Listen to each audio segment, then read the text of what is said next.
Limang bandang Pinoy sa Ontario ang nagsama-samang tumugtog para sa mga biktima ng lindol sa Pilipinas. Panoorin po ang naging konsyerto at kung gaano kalaki ang nalikom nilang donasyon para sa mga kababayan.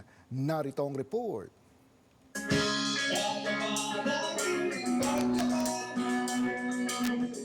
Sa pamamagitan ng musika, nagkapit-bisig ang limang bandang Pilipino sa Ontario para sa isang gabi ng konsyerto na inilaan para sa mga kababayan sa Pilipinas na naging biktima ng magnitude 7.8 na lindol sa General Santos City noong 8 ng Hunyo.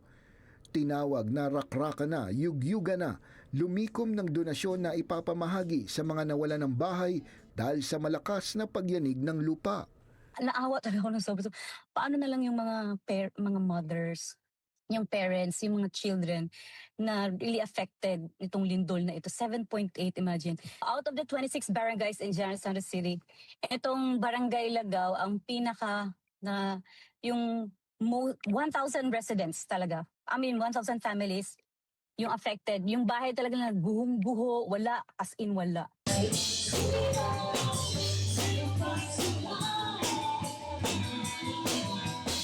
Pinangunahan ng NXS Band, tumugtog din ng walang bayad ang ibang banda tulad ng Tres Maharlika, The Gouts, Point 25 at Colonel Panic. Walang hesitant when I asked the band leader, yes.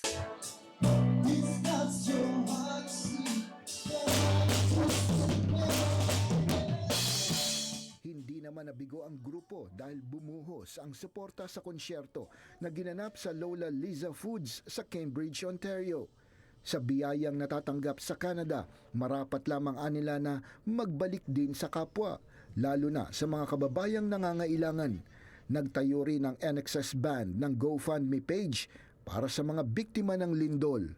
This is for those people who wanted to help but they could not attend the concert.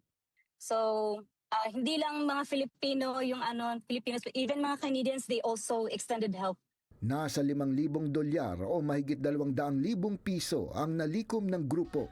Ipapamahagi ito sa mga nasalanta sa General Santos City at idadaan ng tulong sa pamamagitan ng isang simbahan sa probinsya. I told our pastor na it will be in cash. So, in cash per family, hanggang magkano kasi nga ang focus namin doon sa Barangay Lagaw talaga. Para makahelp naman sa pag-rebuild ng kanilang houses, gano'n.